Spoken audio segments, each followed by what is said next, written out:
Hello, I'm Carl Raschke, and I'm going to be moderating this session.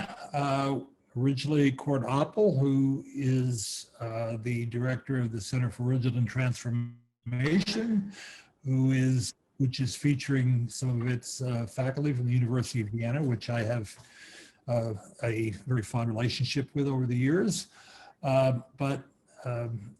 Tragedy, his mother-in-law just died earlier today, and so we had to go to Italy, where she lives, to be with the family and his wife, of course. I will be moderating instead of Court. Before we get started, I just wanted to say that we have to do a regular disclaimer that we are recording this presentation. By participating in it, you give yourself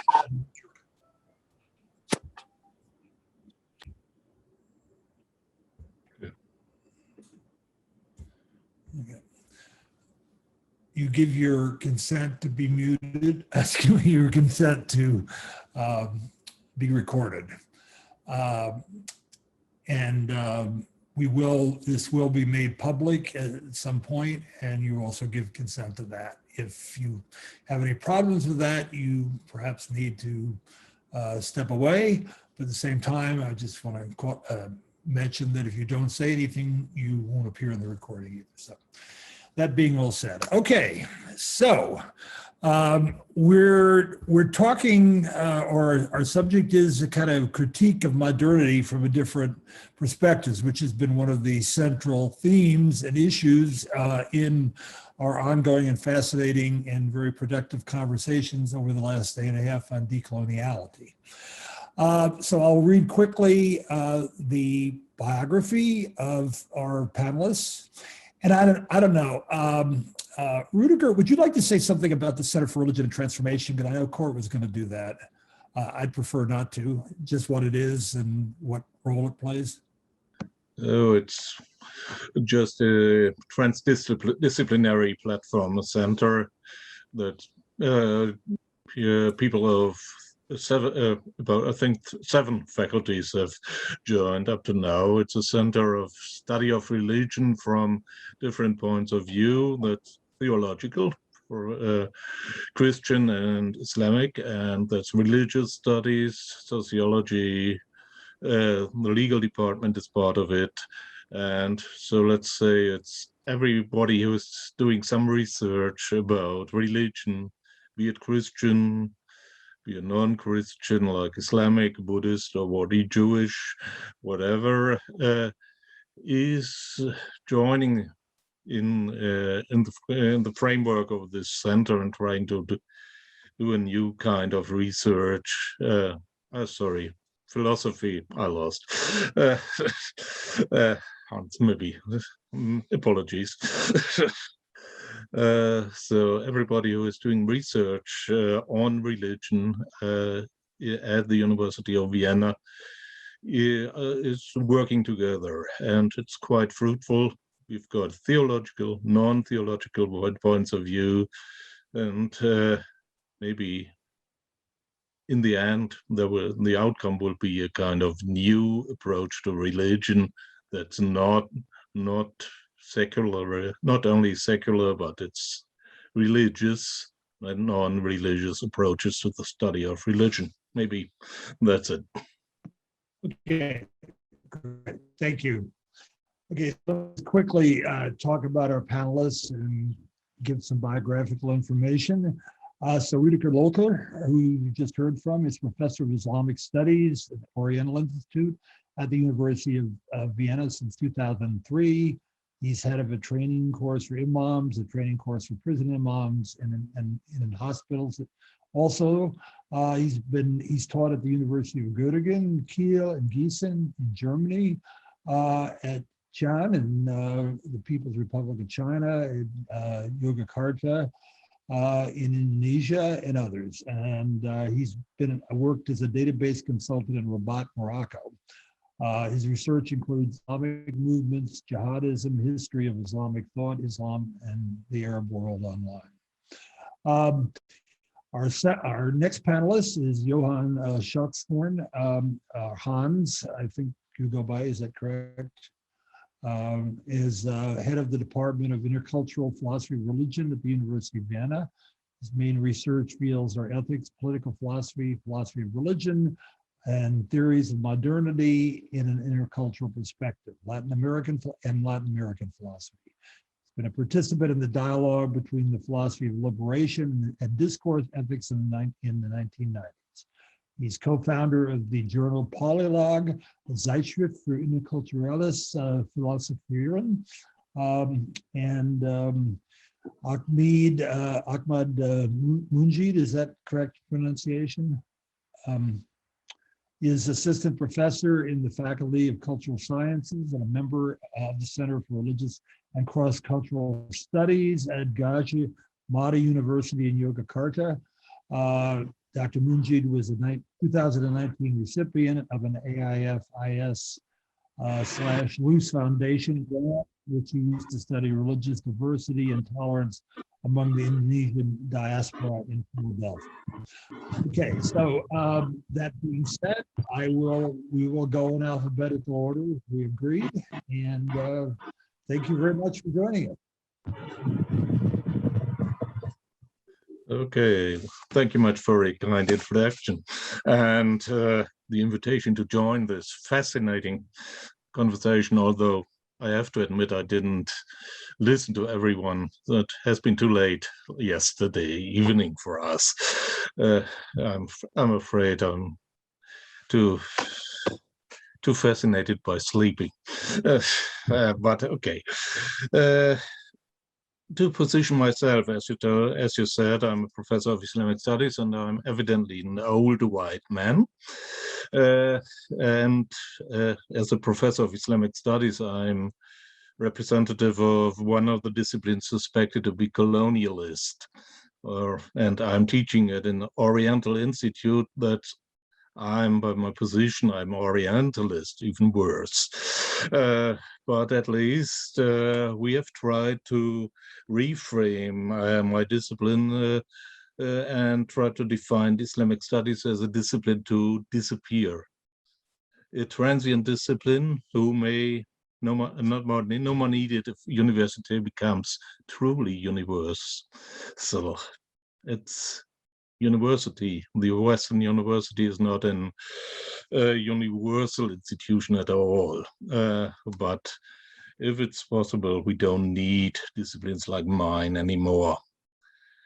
The second step to reframe my discipline is a kind of promoting the idea that there is no privilege of academic knowledge of Islam, knowing everything about it.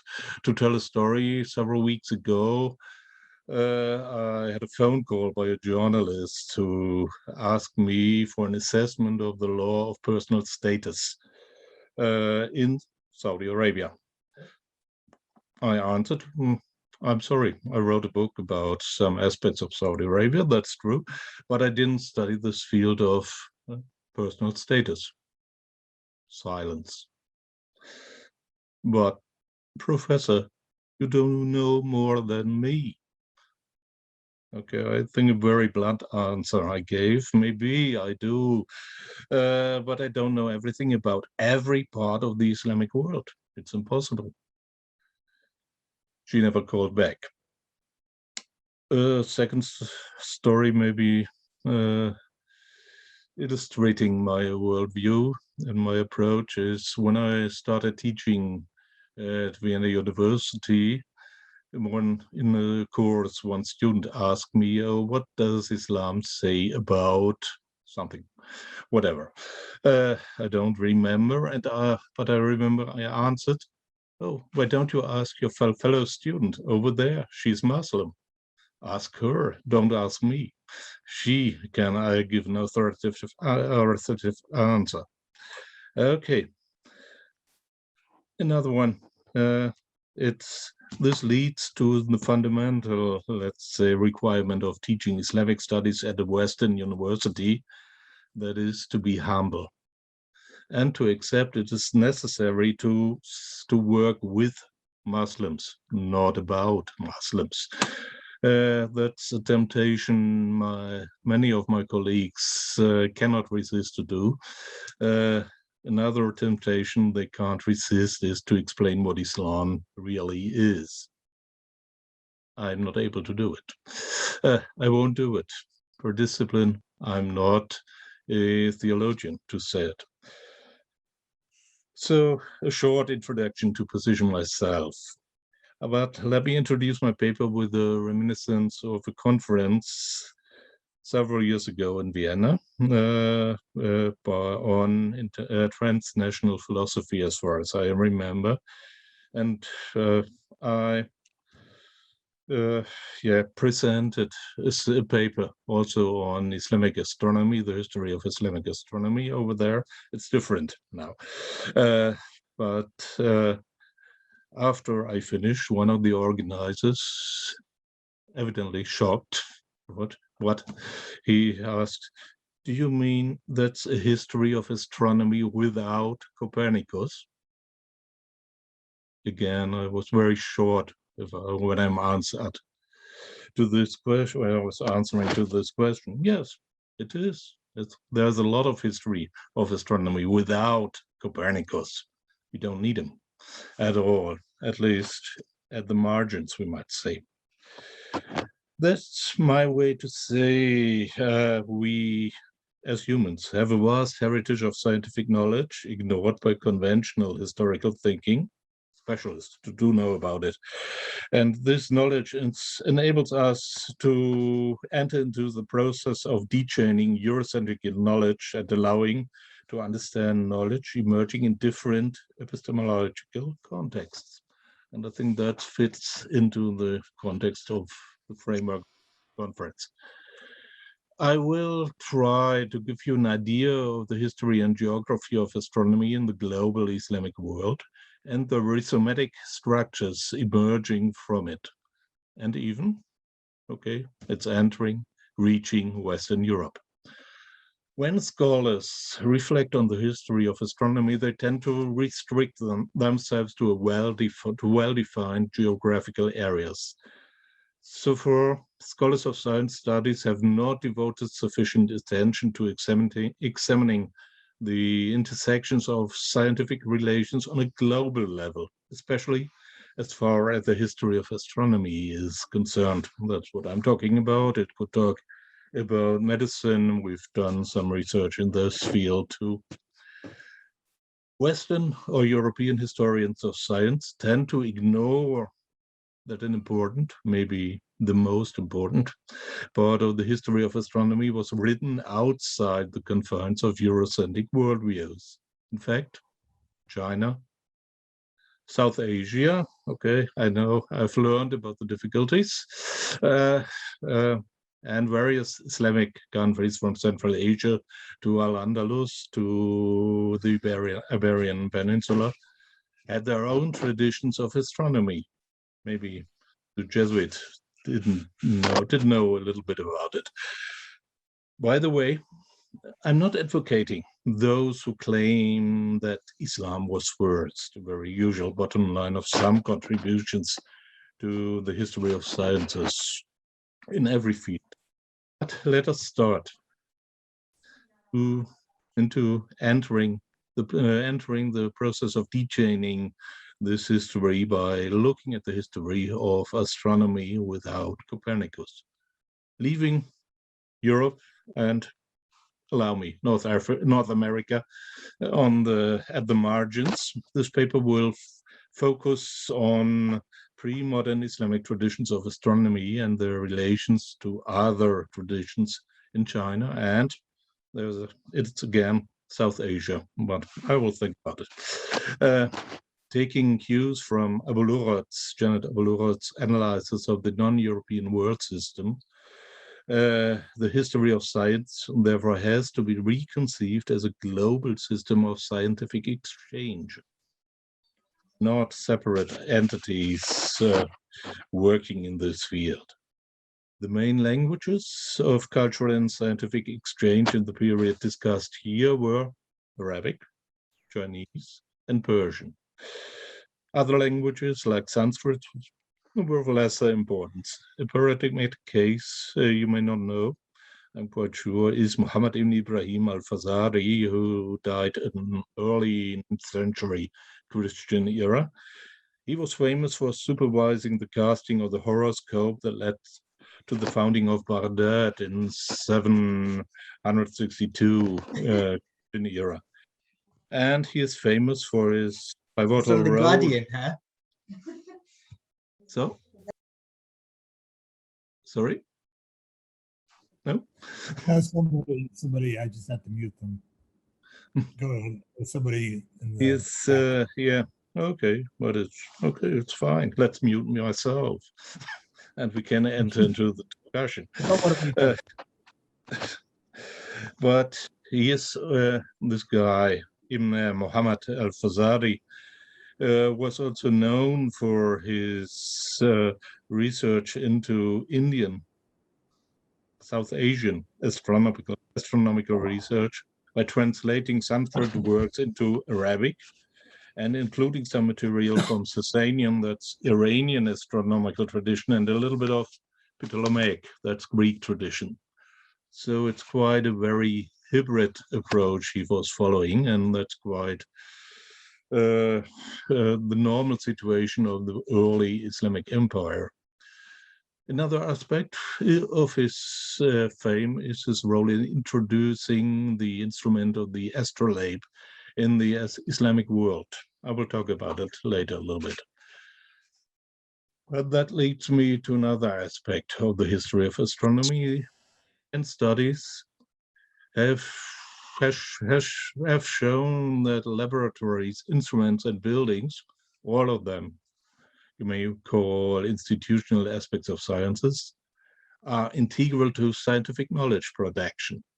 An analysis of the history of astronomy in the Islamic world and beyond, therefore best begins with a closer examination of the history of observatories.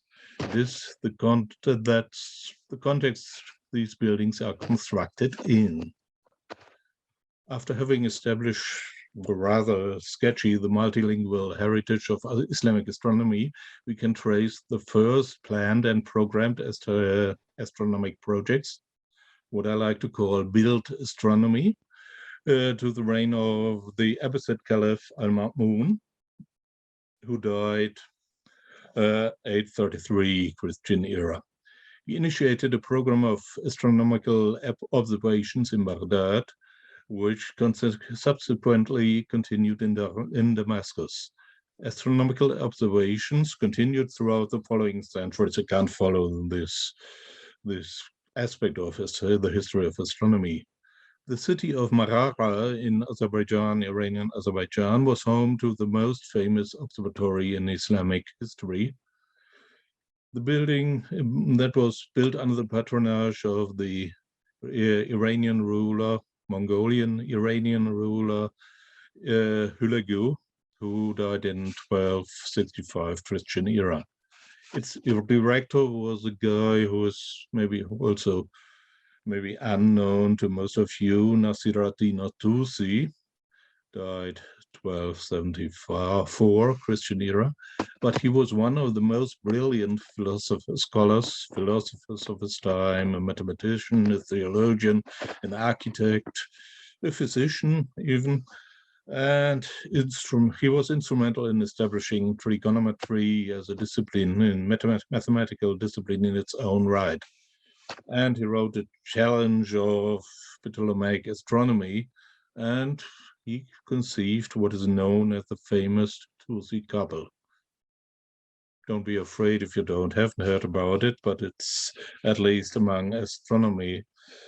Let's see, people interested in astronomy, it's well known, and that's where Copernicus comes in. We do have a sketch of the Tusi couple in one of his manuscripts.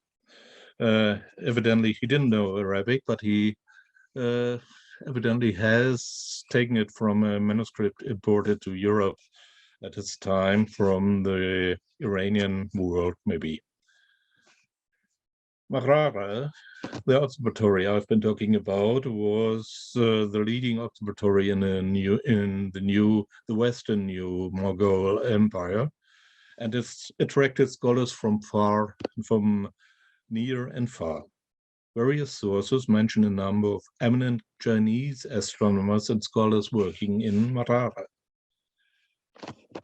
Throughout the 14th and 15th century of Christian era, scholars made great strides in producing astronomical and mathematical knowledge.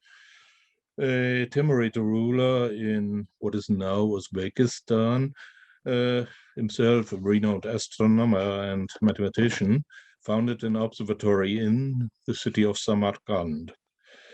Its adjacent madrasa became a center for mathematical studies, and several directors of the Samarkand Observatory were known as mathematicians all around the Muslim world.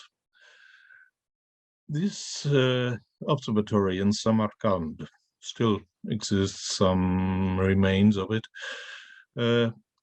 inspired another observatory construction projects. In the 18th century Christian era, the emblematic building of the observatories created under the rule of the Hindu Rajput ruler Jai Singh II of Jaipur, was modeled, takes the Samarkand Observatory as a model to construct the several observatories he ordered to be built. But there's another influence of non-Islamic South Asian, again, astronomy, but which shows that there is much more to the entangled history of astronomy. Not only Islamic astronomy is here evidently relevant. Throughout history, we also found other points of exchange between Islamic and non-Islamic scholars.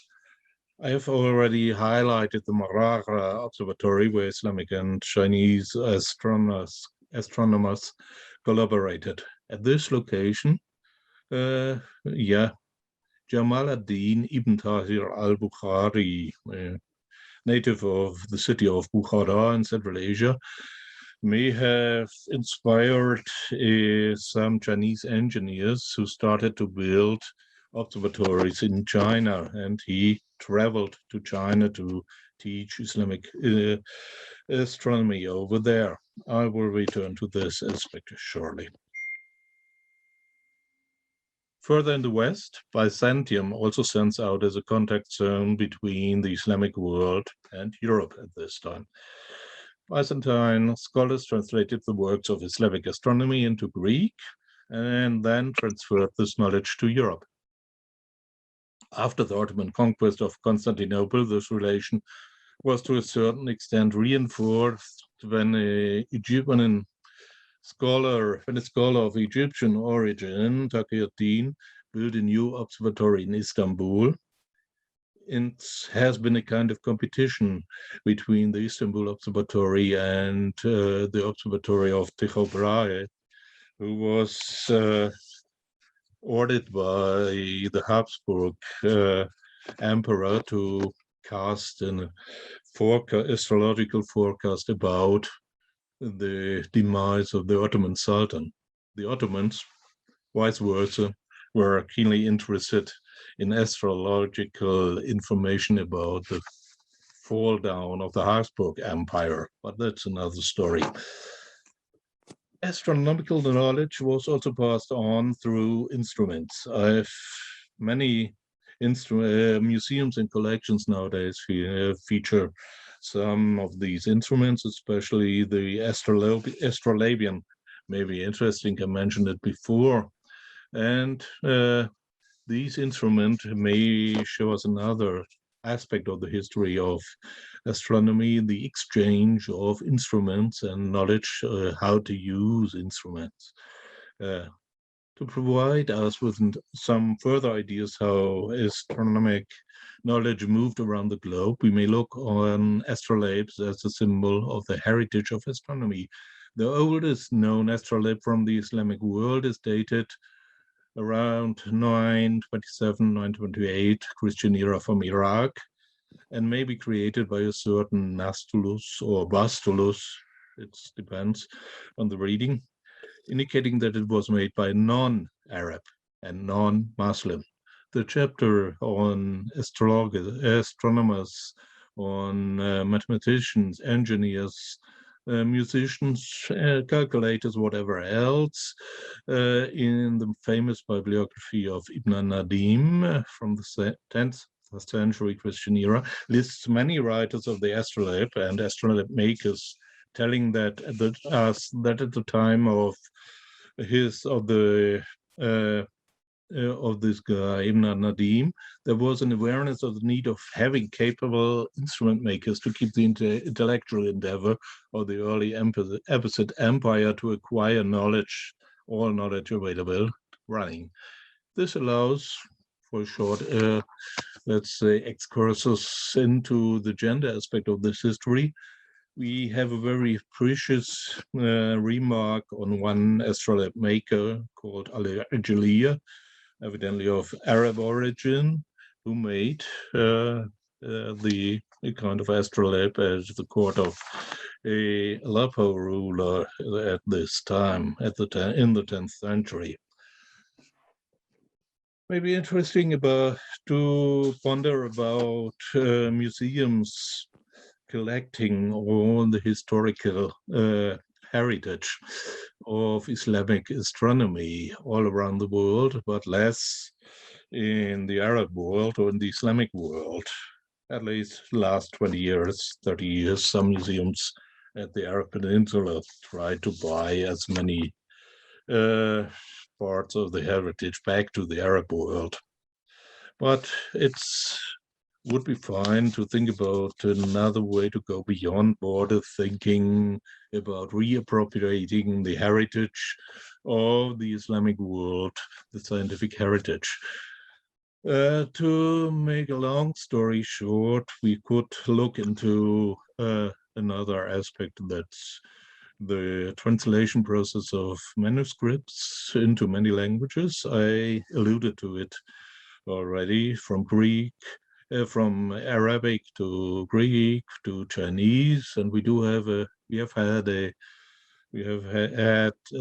library of the Islamic Astronomic Bureau in China that evidently stored many manuscripts from the from Persian and from the Arabic world and translated to China in Chinese. So we may have another side aspect, that's book scouts into the Near and Middle East from the European point of view to buy books also on Islamic astronomy, and that's the way Copernicus got his information about the Tusi couple, I assume. But yeah, we could to turn to a more epistemic point of view, we should, if we are looking into Islamic history of astronomy, we will stumble upon a very kind of new, let's say, mental maps, trying to memorize the star maps that have been instrumental for the Islamic world to understand what's happening in the skies and to produce a new way of seeing and knowing.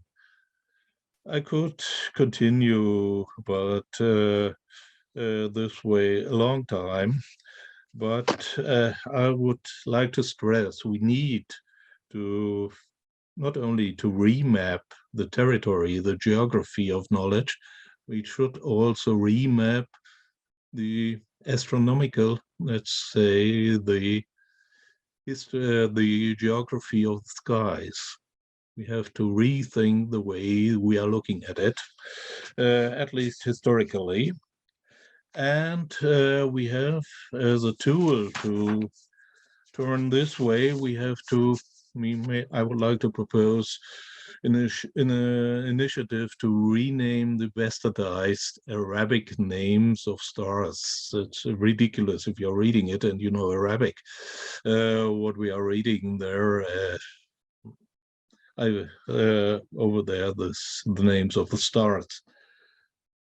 So concluding this brief overview, I would just turn to another aspect.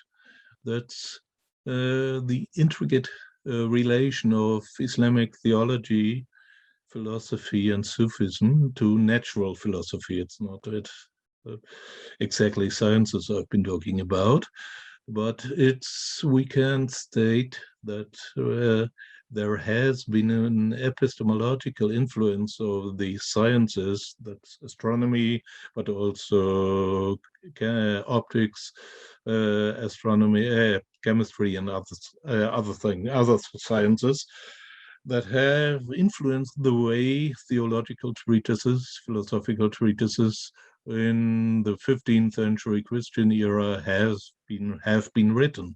So we have to reflect upon the way the epistemological universe of the Islamic religious thought may have influenced the astronomy and vice versa, the astronomical research.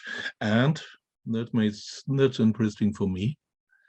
We do have attempts to revive this way of this relation of theological Islamic religious thought and astronomy nowadays. For instance, the astronomer and an astrophysics, he's an astrophysics too, professor of astrophysics, I think, in the United Arab Emirates proposed a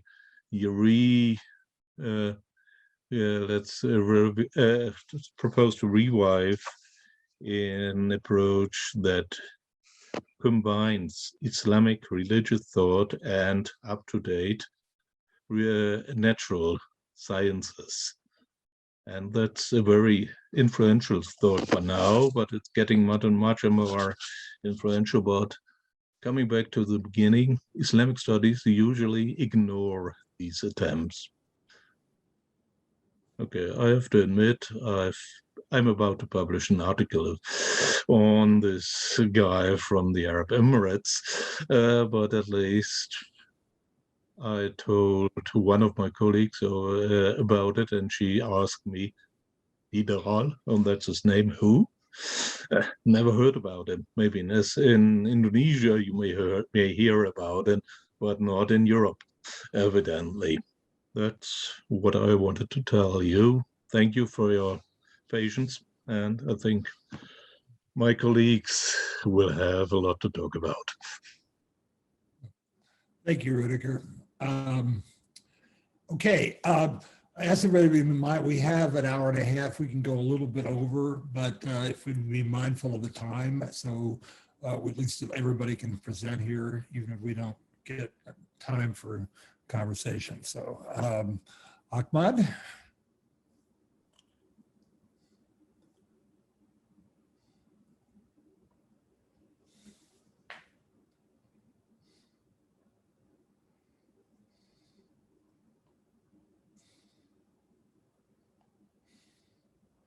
We can't hear you. You're not muted.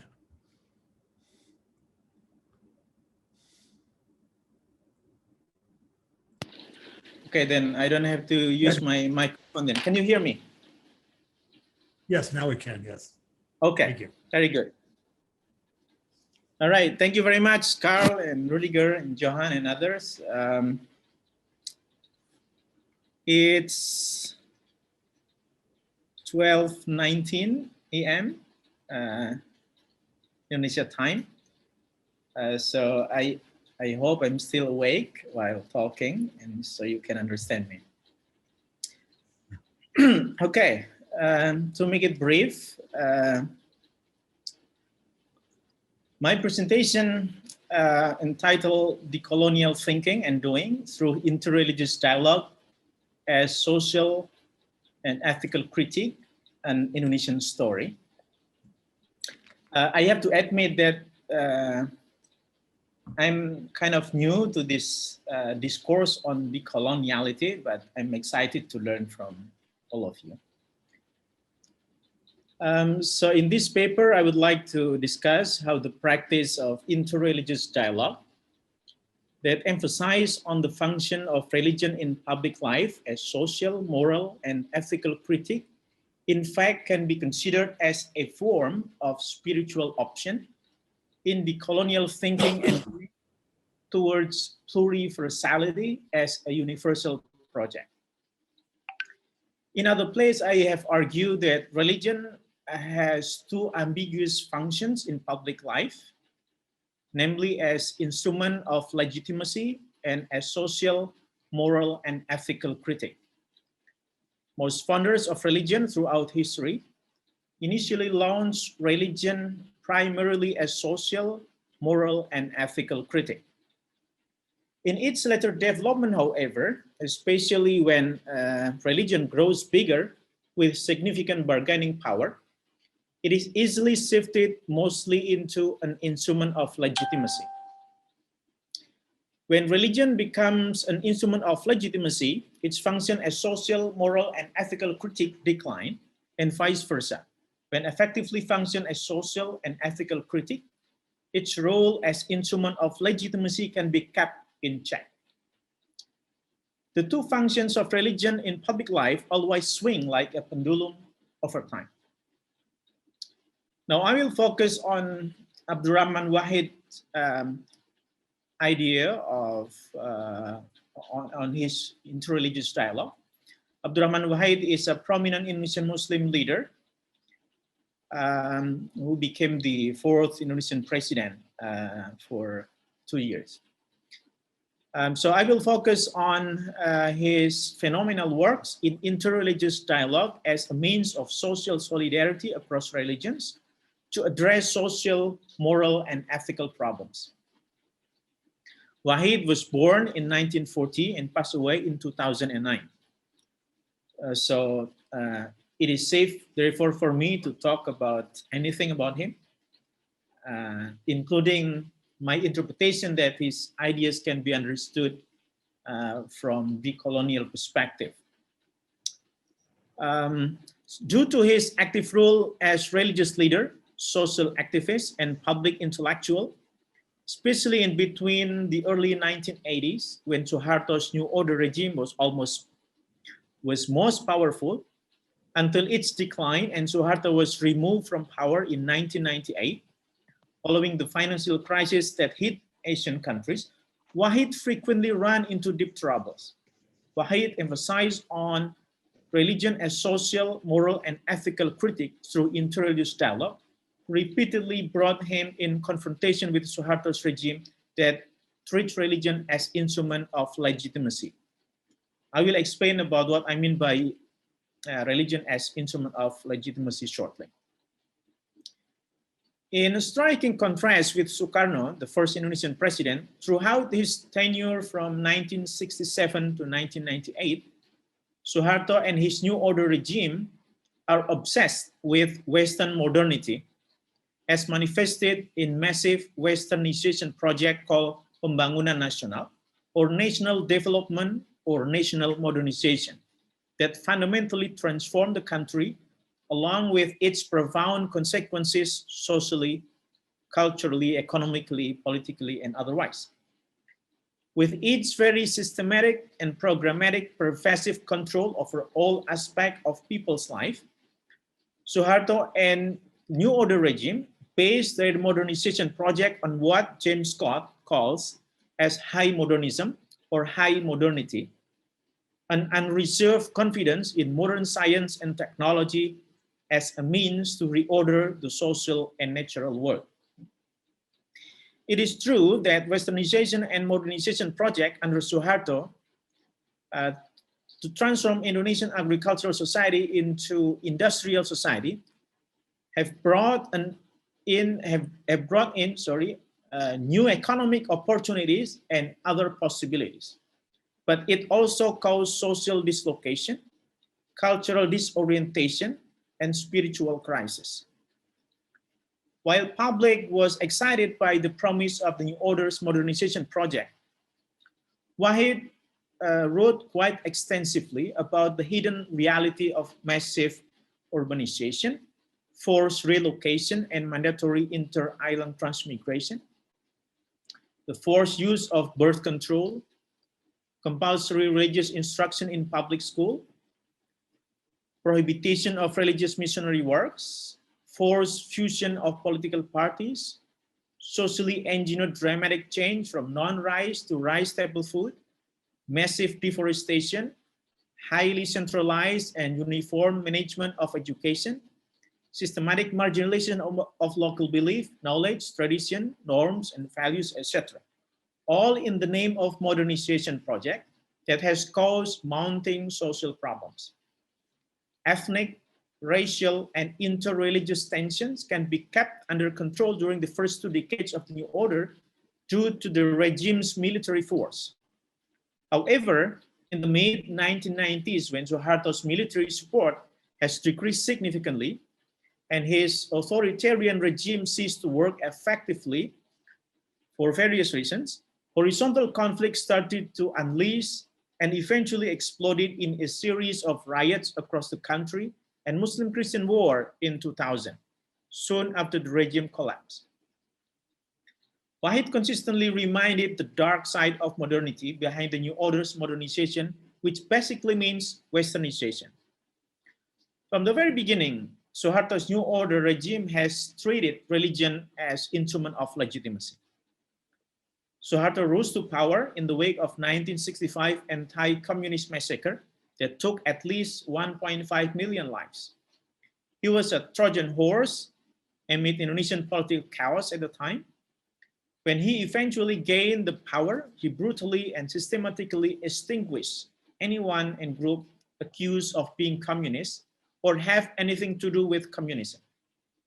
As a zero-sum game to totally fight against communism, Suharto made an alliance with religious groups.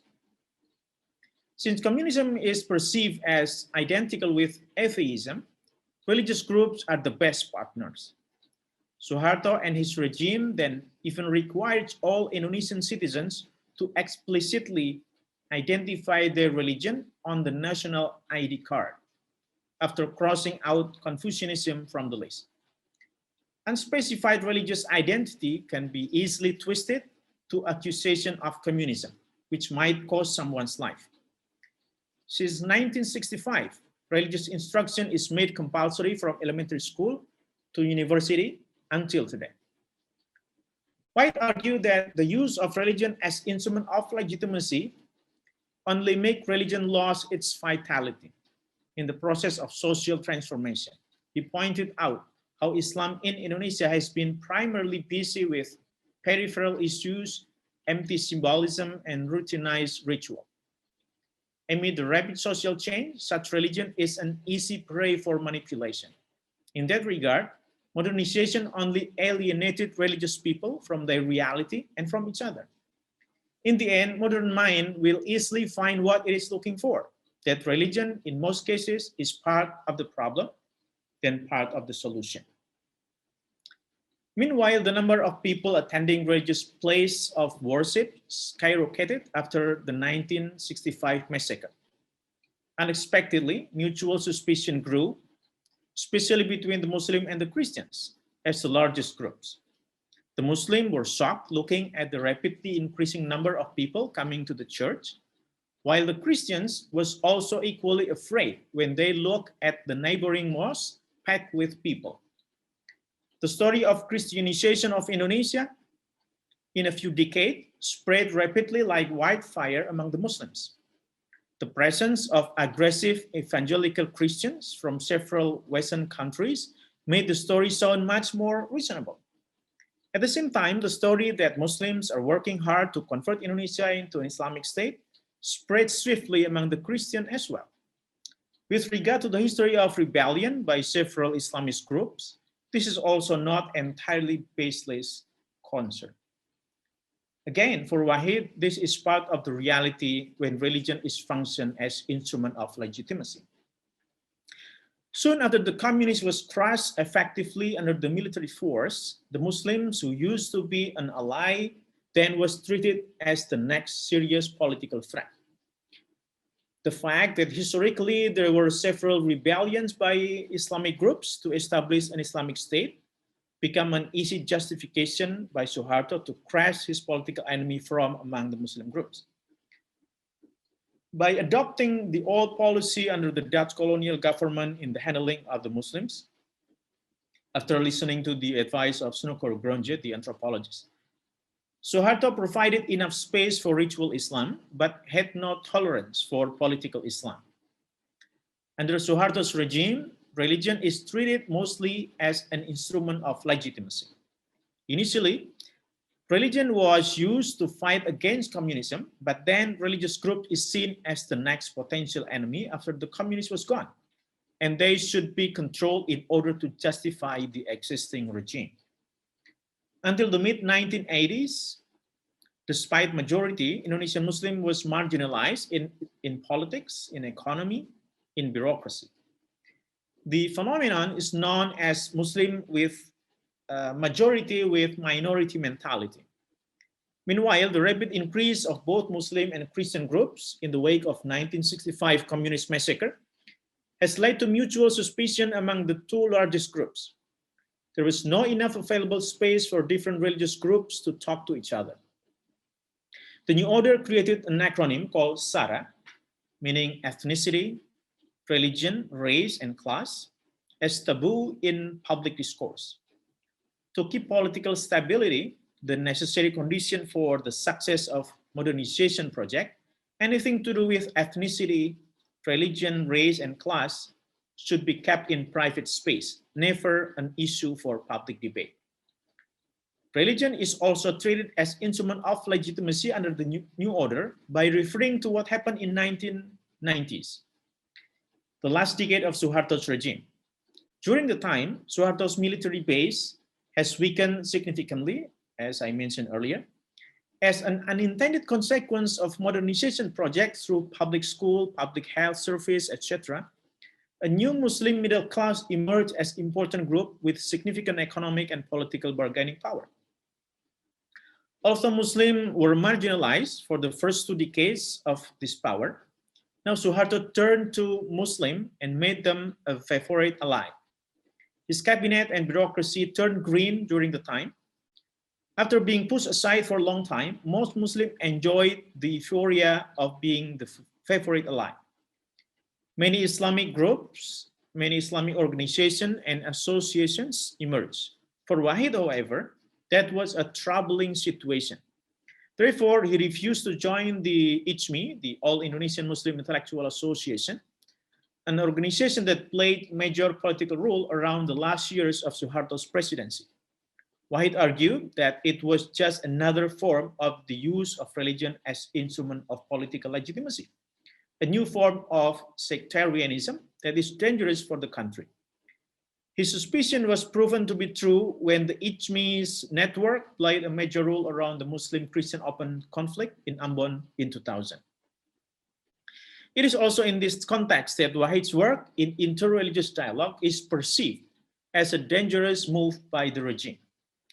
Wahid's emphasis on religion as moral and ethical foundation, not necessarily ritual, enable religious communities to talk with each other on more fundamental common problems as fellow citizens. For Wahid, religious difference should not be seen as a source of conflict, but an opportunity to reach out and work together. Interreligious dialogue and cooperation carried out by Wahid and others does not only wipe out the existing mutual suspicion gradually, but also enable them to see the bigger problem, the bigger picture. That is, the oppressive regime that exploit their religious, ethnic, racial, and other differences in the name of modernization and at the cost of social welfare and true peaceful coexistence. Through interreligious dialogue, pioneered by Wahid, people are empowered to see the reality. Together, they can see what was unseen when each stands separately. They can see how in the name of progress as the only way to salvation, in accordance with the universe of modernity, coloniality. The new order converted and made everything different from itself to be uniform. Communism, the Chinese, local belief, traditional values, political Islam, the past, etc., and so on. For me, what Wahid did through interreligious dialogue that emphasized the function of religion as social and moral or ethical critique is a form of decolonial thinking and doing. His work of interreligious dialogue is a form of thinking through doing and doing through thinking, to the link from Western modernity manifested in the New Order's project of modernization. Instead of being trapped in religion as instrument of legitimacy, through interreligious dialogue, people are encouraged to create social solidarity in order to address social, moral, and ethical common problems. In relation to the 1965 communist massacre, for instance, Wahid argued that it was a political tragedy where many of the victims were innocent. In order to heal from the collective trauma, all the involved parties should agree to reconcile, to forgive in order to forget. There was public uproar when, as the president of Nahdlatul Ulama, the largest Muslim organization with over 65 million members, Wahid apologized in the name of the Muslim to the families of the anti-communist massacre victims. Suharto, in his New Order regime that justifies its existence by demonizing the communists, was very troubled by the move. Wahid even moved further to say that it is time for the country to lift the ban on the communist organization.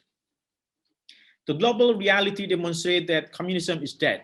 There is no reason to be scared. People should think and do what is more fundamental for their life and for the humanity. Certainly, his idea provoked more controversy than acceptance.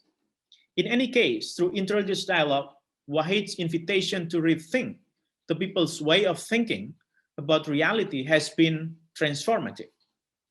By emphasizing the function of religion as social, moral, and ethical critique, Wahid's work on interreligious dialogue can be seen as epistemological breakthrough towards a pluriversal future. It effectively uncovered the many social, moral, and ethical problems behind the myth of development and progress of modernization project as the only way of salvation promoted by the New Order regime. Wahid's work also unveiled how the ghost of communism is a fiction created to justify another fiction. As an effort by the Suharto and his New Order to escape from the shadow of the former great leader Sukarno, the previous period is painted as dark era controlled by the communists.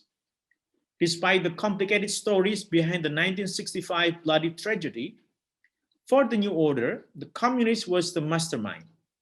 That way, the New Order has justification to extinguish the communist ideology to its very root. Sukarno was also painted as being under the control of the communists in order to create a brighter picture of Suharto as the savior from the dark era. It is also interesting to note that the term Old Order, referring to Sukarno's era, is created a fiction characterized by political chaos, economic failure, and social divisions full of conflict and uncertainty. It is a fiction to make Suharto's period New Order looks bright, characterized by political stability, economic prosperity, unity, social harmony, and certain progress toward the future. Obviously, Sukarno and his people never called his era as the Old Order. The Old Order was created as a fiction to justify another fiction, the New Order. This is exactly how modernity is also a fiction constructed by creating other fiction, a made-believe reality upon which it stands, tradition, backwardness, ancient period, etc. Many of Wahid's criticism about the New Order's modernization project was right. After more than 3 decades, Suharto and his New Order regime collapsed. Its promise of progress, political stability, public order, economic prosperity, and social harmony turned exactly upside down in the form of political chaos, inter-ethnic and inter-religious conflict, massive corruption, and social division. It also means that interreligious dialogue and works, as Wahid did, is an important contribution, a spiritual option, I would say, for the creation of peaceful coexistence toward pluriversality as a universal project.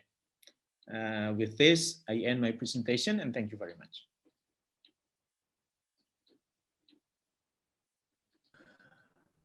Thank you very much, Achmad. Okay.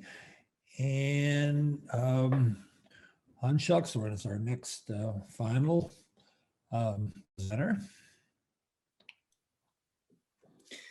Okay, thank you very much for the invitation.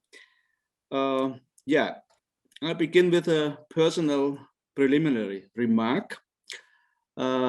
Declaring my locus enunciandi, I am a European philosopher, but I have been involved in Latin American philosophy since the late 1980s. And the confrontation with post or decolonial thinking in the global south is a catharsis for European philosophers, albeit a very belated catharsis in which it can free itself from colonial or imperial metrics. And I emphasize that this process is far from over. Nonetheless, we need today, this is my conviction, a new dialogue between post or decolonial discourses and European philosophies.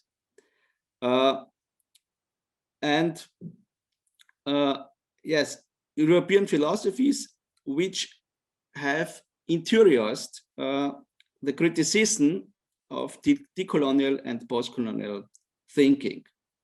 I think these discourses should inaugurate reinterpretations, serious reinterpretations of the European philosophy, and thus it could be the basis for a new dialogue. And I think it is necessary now. And in my paper, I will indicate some constellations to illustrate why a new dialogue between European philosophers and decolonial thinking is necessary. Post and decolonial philosophies have for a long time outlined the vision of a polycentric world. This was an utopia against all theories of modernity, which propagated the westernization or Europeanization of all cultures. In the meantime, however, we live already in a polycentric world society. Europe has lost its hegemony, as Mignolo rightly points out, already after the First World War. But Europe didn't realize it enough. But the hegemony was destroyed. Definitively, of course, 1945. Certainly, the end of colonialism does not mean the end of coloniality in the sense of Quijano. Nevertheless, along with the geopolitical front lines, the ideological front lines have also shifted. Mignolo himself distinguishes 4 strategies or constellations in the last decades. First, as is well known, strategies of re-westernization. Second, strategies of de-westernizations. This means, as he says, a project of conflictive coexistence between forces that share common economic principles called capitalism. And de-westernisation includes Islam, particularly countries like Malaysia and Indonesia, and also India and China, according to Mignolo. Third strategy is the post-colonial. According to Mignolo, the experience of decolonization of British India was the starting point. And fourth, the decolonial option, according to Mignolo, the presence of the pueblos originarios, the groups that were not integrated meanwhile in the modernization process. Now, in my opinion, this short list of political strategies in the new polycentric world is incomplete. For in the politics of re- and de-Westernization, there are at least two models or strategies. A strategy that secures democratic freedoms, and a strategy that pursues an authoritarian regime based on distinct politics of identity. As Amartya Sen stated, the polycentric world now is facing pandemic of authoritarianism. Indeed, authoritarianism became a global phenomenon, both in the Western countries, of course, core countries of the European Union, Poland, Hungary, and of course, the United States under Trump. But also India, China, Russia, Iran, we have, and some parts, of course, of the Islamic world, we have an international of authoritarian regimes. The conflicts between democratic movements and authoritarian policies must not be described as conflicts between westernized liberal forces and movements of cultural self-assertion. This is a trap, in my view, because democratic ideas have been reinterpreted and transformed by non-European philosophies since the 19th century. And thus, the democratic spirit of Gandhi, for instance, is marginalized by the Hindutva now. And Mencius' idea of individual dignity, adopted by the Confucian reformers at the beginning of the 20th century, is negated now in the name of so-called Asian values. And the Sinicization of the Uyghurs follows the logic of disciplinary power described by Foucault. Yeah, and this is a new frontline, I think, a global frontline. Even more, in the last decades, arose alliances between different powers. Of course, between Iran, China, and Russia, but also, for me, astonishing, Latin American states like as Venezuela or Bolivia, they had strong alliances with Iran and Russia. What does it mean? In my view, these alliances produces some contradictions within post-colonial or decolonial thinking. For the Latin American left always fought for democratic participation for all people, especially for the marginalized. However, with the alliances with Putin or Iran, the Latin American left becomes an accomplice of the repression of the civil rights movements in Russia and Iran, the Green movement in Iran. Now, against this background, we have to pose again the question of the normative standards in which light of which the geographical struggles in the polycentric world society can and should be judged and criticized. In other words, we have now a polycentric world, but the question is, which world should be part of this polycentric world? Only that it is polycentric is not a better world. In order to clarify the normative standards for a global policy, we should attend to some narrowing images of the post and decolonial thinking, especially to some holistic views on the so-called Euro-Christian modernity. Now, this is an image also propagated by Mignolo and others, and I think it's too holistic. And my intention is not a mere apology of European thought, but searching for contributions of European thought after the catharsis produced by decolonial thinking. Now, some remarks. It is in 20 minutes only possible to present some remarks. A first remark, of course, the concept of reason or enlightenment, which should build the fundament for all other questions. Enlightenment includes a cosmopolitan concept of reason, where, to refer to Kant's famous dictum, everybody has his or her voice. The idea was reformulated by the discourse ethics in the 20th century. Post and decolonial thinking, however, focus on the locus enunciationis of all rational arguments, detecting the subtle mechanism of exclusion produced by universalistic rational claims. I support this critique, of course, yeah, because rational beings are really situated in a socio-cultural context which predetermines its views. But there is no intrinsic contradiction between this insight and the regulative idea of reason in the sense of Kant. There is no contradiction, I think.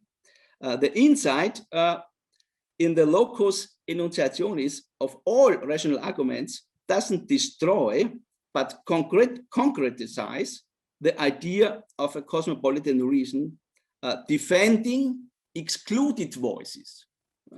This is the point of the critique. Because a view from nowhere is impossible, we can state that each rational view tries to explore new insights, widening our views of the world. At this point, we have to focus on an important issue. The reference to the locus enunciationis doesn't decide about the validity of views or arguments.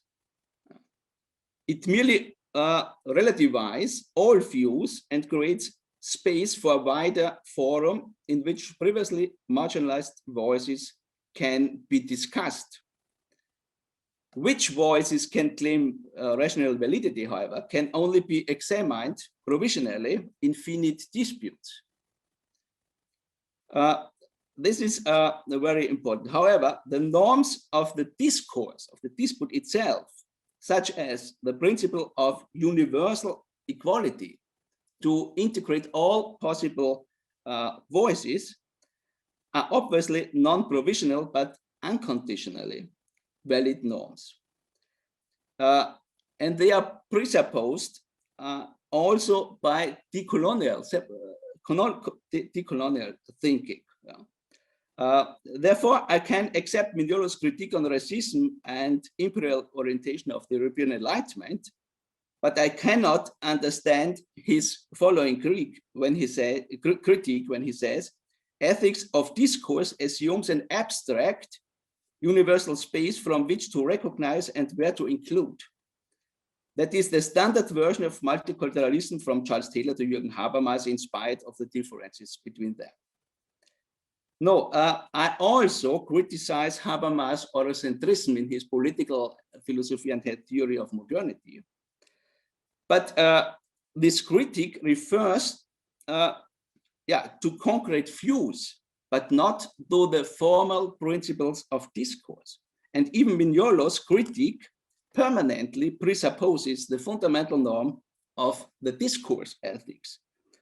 For instance, when he criticizes the indigenous people were not allowed to speak for themselves in the debates between Las Casas and Sepúlveda in the 16th century.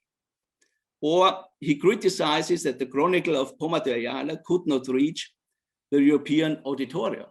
Yes? He appeals to the cosmopolitan idea of reason. All voices should be heard. No voice should be excluded. In other words, we should avoid false alternatives. We should avoid false alternative. Why is this point important for our debate on decoloniality? Because argumentative reason is the normative fundament of democratic policies. Yeah? And the institutional frameworks of democracy differs because of different socio-cultural contexts. Even in Europe, you find quite different models of democracy. For instance, Sun Yat-sen already defended a Chinese concept of democracy. This is legitimate. To conclude the first consideration, I would like to draw attention to a serious problem. The almost exclusive focus on the dark side of the Enlightenment and the sweeping criticism of the so-called formal democracy creates a vacuum in which authoritarian politics becomes possible, or at least alliances with authoritarian regimes, also regimes which are orientated in a decolonial thinking. I can understand the critique of formal democracy. However, as long as we do not have a major alternative to capitalist economy, we should not disparage the freedoms of formal democracy. Rather, we should seize all freedoms we can have now. This was the tragedy of Ernst Bloch after this Second World War. A second consideration, Vitoria and the genesis of Euro-Christian modernity. Mignolo reconstructs modernity through historical studies, especially on Renaissance thought, up to the Enlightenment. Yeah. I am working in the same field, Renaissance philosophy and early modern philosophy. But for Mignolo, in this context, Vitoria is the founder, is one of the founders of Euro-Christian modernity. Yeah? One of the founders. He recognizes the idea of jus gentium and other topics, but as he says, demonstrating the deficiencies of the indigenous people in rationality and maturity, once Vitoria determined Indians to be somehow inferior, and he built up his argument on rational epistemic hierarchies, placing himself at the 0 point of observation. The epistemic colonial difference was established. Yeah. As Vitoria established the epistemic colonial difference. Now, I don't neglect or negate the deep ambivalences in the thinking of Vitoria, but I think it's extremely one-sided reading, extremely one-sided, because Vitoria and the School of Salamanca respond to the process of expansion in the early modern period. And this expansion was not only, as Mignolo and others know, it was not only a process inaugurated by the European powers. Also, China doubled its territory between the 16th and the 18th century, doubled the territory. Yeah? It was an imperial, and we have also to analyze what are the leading imperial ideas for this great expansion. We have, and also the Ottoman Empire, of course, had a very great territory, and Russia extended its reign until the Pacific. And at the end of the 19th century, there are intentions to conquer India. We have and the School of Salamanca is in Europe the first philosophy reflecting these expansionistic policies and the new global context. Yeah? It's a first step to reflect this. And in this process, Vitoria created some spectacular innovations. Yeah? He destroyed completely the idea of imperial, of world, or as a world dominion, completely. And this was the basis for his theory of the law of nations. Of course, the law of nations have a lot of ambivalences, of course, yeah. But it is a completely new idea because the political philosophy of Europe until Victoria had only developed a philosophy of polis or accepted the idea of the imperium, the Roman Imperium and the Christian Imperium. They had no philosophical idea of law of nations. Moreover, Victoria developed a theory of the unity of mankind based on his theory of creation, Christian theory of creation. There are no territorial claims by anyone. Yeah? The earth belongs to the whole mankind. All property rights must be justified in the secondary step. On this base, he develops the idea of global solidarity. The moral responsibility must be extended in a real way to the whole mankind. This is an idea never developed by the Stoics or the early Christian communities. It's a completely new idea.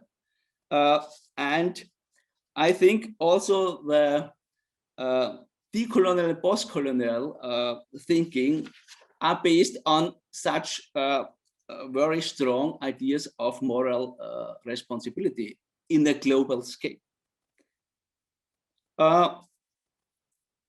Therefore, a last indication, Pomateriala. Of course, I agree with Mignolo. The very impressive chronicle of Pomateriala was neglected, marginalized, negated by the European auditorium. This is obviously a manifestation of the coloniality, you know, of the racist exclusion of other discourses. But the locus enunciationis doesn't decide the rational claims, the validity of the rational claims. And that's also Pomateriala. Pomateriala, I think, has a very strong critique of the colonial system on all levels, the political, cultural, religious, and also the sexual level. It's a very strong critique. But his own view of a new world order, he is adopting the model of the Inca reign, the Inca Imperium. The Inca Imperium is divided in 4 parts. And this is transferred to the global constellation through by Pomateriala. And the Incas should reign about America, the Turks about whole Asia, and the king of Guinea about whole Africa. And I think not all people will be accept this idea to be dominated by the Turks, for instance, for the Asia. There are also ambivalences in the global vision, like ambivalences, of course, also in the global vision of Victoria. There are first global visions in the 16th and beginning 17th century, because it is a completely new constellation. Yes, these are only some remarks, very few remarks, to indicate that we should avoid false alternatives. On the one side, I think too holistic image of the Euro-Christian modernity. On the other side, the plurality of decolonial discourses. I think this is not an adequate basis for fruitful dialogue, confronting and challenged by the authoritarian regimes in the present global politics. Thank you very much. Thank you very much, Hans. So we have about a little over 10 minutes. Questions? Comments? Let's see, there's a question from Patrick Soak. How to avoid the frequent short circuits of reason as a criteria of legitimate public discourse by their frequent combination with anthropologies that explicitly call into question the rational humanity of specific interlocutors in the conversation. I believe Viradu usually addresses this, but I wonder on your own perspective. I know, Patrick, are you here? Could you, I didn't do that very elegantly. Could you unmute yourself and ask it directly? Hi, Professor. I just rejoined. Sorry. Yeah, I think the question was. I mean, I think the problem is the sort of cosmopolitanism of Kant compared to the sort of anthropology of Kant, which frequently short circuits like its viability as a criteria of public discourse. And Quasi-Weredu kind of addresses that to some degree in his own kind of deconstruction of cultural particulars and universals. I was just curious of your own perspective on the issue. Yeah. Yes, of course. I know the racist discourse in Kant very, very exactly. Yes. Of course, I think you must distinguish between the search for formal rational principles and the question of inclusion. Who belongs to the rational community? And this is the open question since Aristotle, of course, and also Kant, and until now. And this question is an anthropological question. It's not a question of critical self-reflection of reason itself.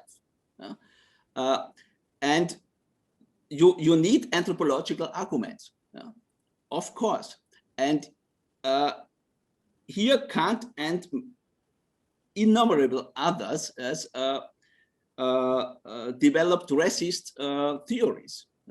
And this is, of course, a legitimate critique of post-colonial and decolonial thinking.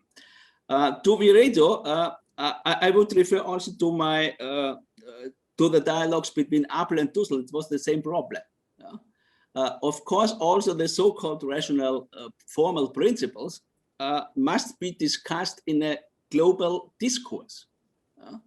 The European philosophy cannot decide by themselves this and order these principles.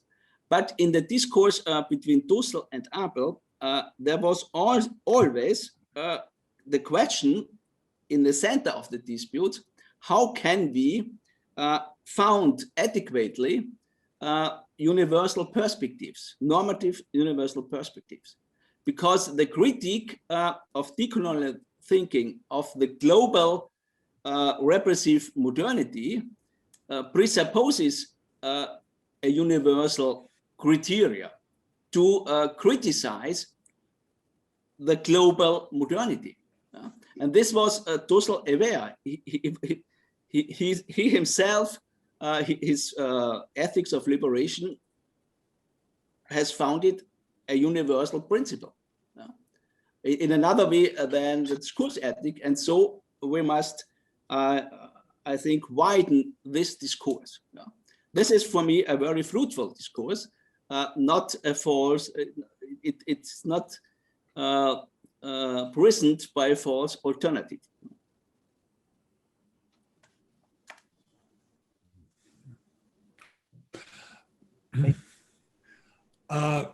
Yeah, thank you.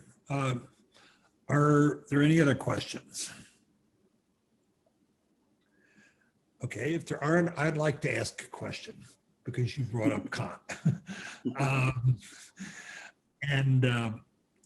And this also is back to what Walter Mignolo was saying yesterday with his concept of pluriversality, which he uses that term a lot in his book with Catherine Walsh on decoloniality. The question of the universal, I think, is in many ways the question of our times. And it's also the fundamental question of what we really mean by decoloniality. Because in some way, even if we challenge, we try to undermine, we show its historic contingency and also its historically toxic, if not exploitive, manifestations throughout history. We still have to come to terms with the fact that there is something, and I'm not using this in the sense of universality, a unity of thinking that all people has, even if this unity turns out not to be unifying. And so in many ways, the questions of universality, as the term implies, the one and the many, I mean, it goes back to Parmenides, which was the ancient Greek question. But as figures like Derrida, who, unlike many philosophers of his period, read a lot of anthropology and a lot of linguistics. In fact, it was Derrida's sophistication about linguistics that got me interested in him in the first place. They recognized that it was that in some ways the kind of what we would call the propagational calculus of Indo-European languages, which all European languages are, including English. In many ways, they manifest this problem. In German, Heidegger, in his whole project of the overcoming of metaphysics, in some ways he saw the problem of language and was trying to solve it in terms of recasting, the fundamental metaphysical issue raised by Aristotle of being. But in some ways, this whole question of being and realizing there's some languages where the copular verb doesn't have the importance that it does in Indo-European languages. The question of what is not part of the propositional calculus and so forth, particularly a lot of indigenous languages, what's been pointed out, and I'm not going to make a generalization here because I'm not a linguist, but what you have in a lot of languages that are not Indo-European is you have a kind of process way of talking about being, things coming into being, and then the things, vanishing. In some way, not all languages are equal, and not all languages give us the same way of the world. Tink Tinker, not so much yesterday, but in a presentation he did for us on the New Polis a number of months ago, talked a lot about the twin cosmos. There's this kind of reciprocal duality, and figures like Sylvia Wynter talk about this too, is in some ways what we would call the decolonized experience, make us realize that these kind of binaries that are so important to what might call the propositional logic of the West are not really the way we see the world and so forth. So I guess my question is, how can we begin to talk about something that unifies us without being universal in the Greco-Parmenidean, even Kantian sense? Being at one time in my career a scholar of Kant, I did my dissertation on Kant. I came to the realization many years later that Kant was sort of struggling with this issue too, with this notion of practical reason, pure practical reason, and so forth. But at the same time, as I mentioned in the latest book I published, which is, I don't talk a lot about decoloniality, but I talk about neoliberalism, and neoliberalism, decoloniality are part of the same problematic. It's called Neoliberalism, Political Theology from Kant to Identity Politics. And then people say, why did you throw Kant in there? I said, because Kant is sort of, in many ways, the kind of founding thinker of what we would call, somebody mentioned James Scott, of what Scott calls high modernism. He is the thinker of high modernism and so forth. But I think at the same time, Kant, within the limits of, his own sense of rationality, wanted to see something else. And so the question is, how can we begin to have a conversation there without going back and forth between, okay, well, Europeans talk this way and non-Europeans talk this way, when in fact, people talk a lot of different ways, and they image the world in different ways. Sometimes they overlap. I think it's very good, Hans, that you brought up what was going on in the 17th century. It wasn't just European expansion. It was also Turkish expansion, which the Battle of Vienna in 1683 sort of ended Turkish expansion. And it was a kind of landmark in that respect, which very few people outside of Central Europe know about the significance of the Battle of Vienna. And the Chinese too, there was also another expansion going on in Africa, the Shanghai Empire, which virtually nobody, even in decolonial studies, ever thinks about or talks about. But it was the 17th and 18th century, the period was a global impetus for imperial expansion coming out of different sites and locations. So I guess with our time running out, and I didn't mean to dominate it with this long discourse, but I wanted to ask the question, how can we begin to think as one without thinking in terms of universality in the way that it's usually understood? Yeah, very short. I'm not fixed to the term universality. I also used cosmopolitanism, the cosmopolitan ethic. There is no fixation. The only question is that, in the moral and political world, we are challenged by global processes. And Right. in this sense, it doesn't depend on languages. You find in the ancient Chinese philosophy, moral philosophy, you find moral visions like Mencius embracing the humankind. There are also disputes about the barbarian people, for and against in the Chinese moral discourses. The idea that moral responsibility should extend to the whole mankind is not a specific European idea, however you call it. And we have to reformulate it in confrontation with the specific modern challenges and processes. And this was already also the task for Gandhi and many other reformers in the Hinduistic world, or also in Chinese or in Japan or whatever.